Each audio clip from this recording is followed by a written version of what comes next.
We're here live at Salt Lake City for HMPS 2026. I'm sitting down with my good friend Don Stanziano. Hi, Don. Hey, Chris. I'm glad that we're here across the table for one another. We're going to talk about something that's really important. We were on a panel yesterday. We're talking about a new study that came out that really was illustrating how the role of the CMO is changing right under our feet. Absolutely. And some of the things that we're having to face and address today are unprecedented for these times. Would you agree? I absolutely agree. It's changing fast. Yeah. Yeah. Well, now you've been, why don't we share, before we get in, why don't we share a little bit about your background? Okay, happy to do that. I'm at Banner Health. I'm the Chief Marketing Officer there. I've been there for almost 2 years. Before that, I was at Geisinger Health System in Pennsylvania for 7 as the CMO. And before that, I was at Scripps Health as the Chief Marketing Officer for 8. But I was there longer than that. Yeah. Well, and so you've seen healthcare marketing. You've lived being a leader in healthcare marketing for that many years. Yeah. It's a lot different today. It's so different today, and we've been coming to these meetings, and this one in particular, for years, and the topics continue to evolve, and every year it stays current. And we're talking a lot this year about trust, and trust is built by relationships, and I think that panel yesterday really bared that out. But also, the requirements of a successful CMO have really changed. Right. I think we have to build stronger relationships, and that study really revealed where we need to spend our time and our focus, and spending more time focusing on bringing patients back into our health system and keeping them loyal and engaged, which I think fits this trust theme. It really does. There's 2 threads here I want to pull on. Let's talk first about the patient activation or reactivation of patients, because typically that's something that I remember talking to a CMO of a large health system many years ago. He says, I just bring the patients in the door. Yeah. I don't worry about what happens with them after they leave. That's not the case. And we know as marketers, that's one of the tenets, right? It's easier to market to your existing customers. Yeah, best customer to get, easiest customer to get is the one you already have.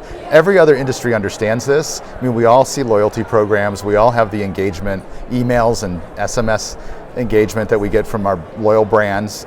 Healthcare's been terrible at this, quite frankly. Yeah. But we're catching up. We're figuring it out. Yeah, we're trying to figure it out, Yeah. right? But there's some big challenges to get to the patient activation world, because at a certain point, clinical operations kind of have influence and sway about what happens with that experience. We talk about experience a lot. They really have a big imprint on the experience. Let's first talk a little bit about where you see the role of marketing in this new dynamic of patient activation and navigating the organization. Sure. Well, I think we are the voice of the customer. We always have been, but we've sort of stopped at the acquisition point and let the clinicians and operators sort of own the rest of that journey. I think what we're realizing is we've got to stay engaged, and we've got to change some perceptions about our role and get involved, sort of push our way into some of these conversations, maybe because we weren't involved in the past or said that's not our job, as you referenced, or because our colleagues, our peers in the organization don't see us in that way, and we've got to convince them that we can actually add value. I think there's marketing best practices that we use for acquisition that apply here. Yeah, absolutely. And the tools and everything, they're very much applicable to reactivating people, bringing that back in. It's funny, our language, we kind of go back and forth between patients and customers. Right. That sometimes can be a little bit, bristle people inside the health system. But for us, what we're talking about is actually the behavior, not necessarily the individual. We know patients are different than customers. They're not Amazon shoppers. But in order to leverage our marketing best practices, we can help influence, we can help persuade, we can help guide in the right ways, right? Absolutely. It's about the right message, right channel, right time. Yep. And that's no different whether it's an acquisition campaign or a re-engagement campaign. Right. Yeah. But where's the challenge then? So the challenge is, and you're saying it in the distinction between a customer and a patient. And my way of thinking, a patient is someone who's under care. A customer is someone who's shopping, scheduling, paying their bill. I'm not a patient when I'm paying my bill. Yeah, that's true. I'm a customer. But I think that re-engagement piece, that's interesting. They come together there. Yeah. Because there's a clinical need that hasn't been met. You've been recommended to do something you're not doing. So we need marketing best practices, marketing sentiment, marketing insights, tools, data, partnering with our clinicians and our operators to bring those customers, I'm saying customer, bringing them on a journey and getting them activated again. It's back to the customer journey, which is really important, which we as marketers, we really understand.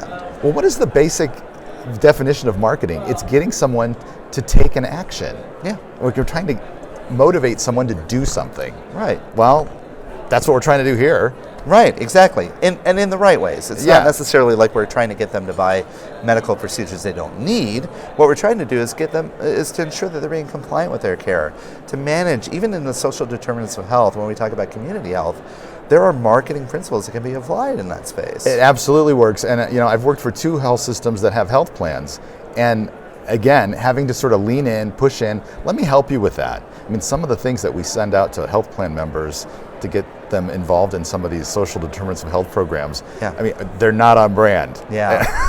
And they're not motivating. Right. And so I think we've got the tools, we've got the sensibilities and the skill set and the expertise to help. And one thing you brought up in yesterday's panel, which was really insightful, was that in part it's because they have a misperception of who we are within a health system. Marketing has kind of been perceived as like, well, yeah, you're in charge of the billboards. You're top of the funnel stuff. That's what you do. Advertising, billboards, et cetera. Oh, and reputation and brand, which is important. But you're not really responsible for everything else that happens. Right. You disagree. I disagree tremendously. I need to know everything because we're involved in everything. Yeah. And sometimes I'm just a passenger, listening, learning, but we should be influencing strategy. We should be influencing, the product placement, price. Marketing in healthcare has never been involved in any of those things. It's just been promotion.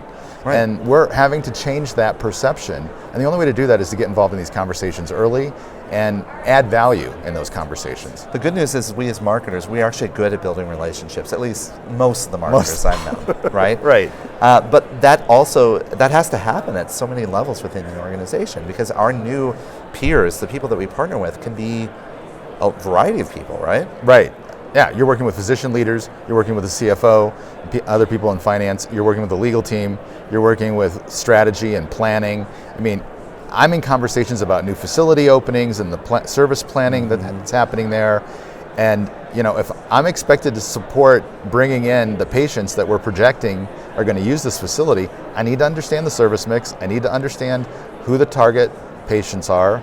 I need to understand who the physicians are going to be in that building.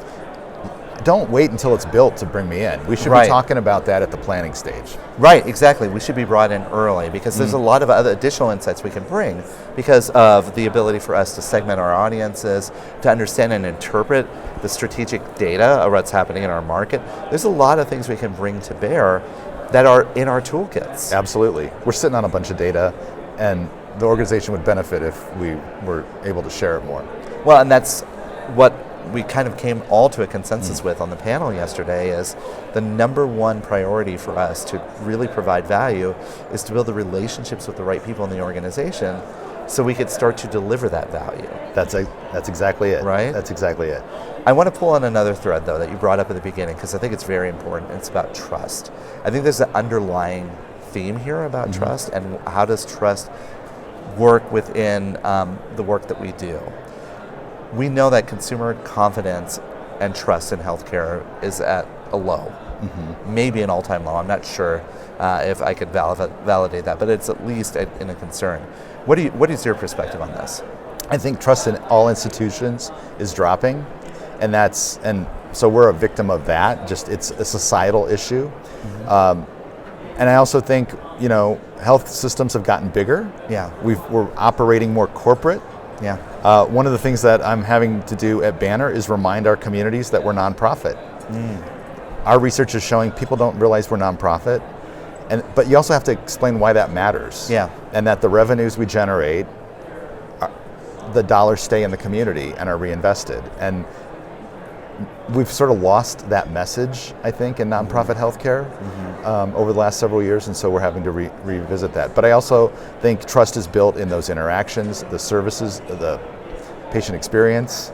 It's multifactorial, but chief marketing officers and marketing teams can influence all of that. Yeah, I think that's one of the other imperatives here, not only to build relationships, but to continue to reinforce our trust, and that's what we do. Absolutely. It helps to have people like you in the industry to help advance that. Don, thanks for sitting down for a few minutes and talking with us. Thanks for having me, Chris. It's been great.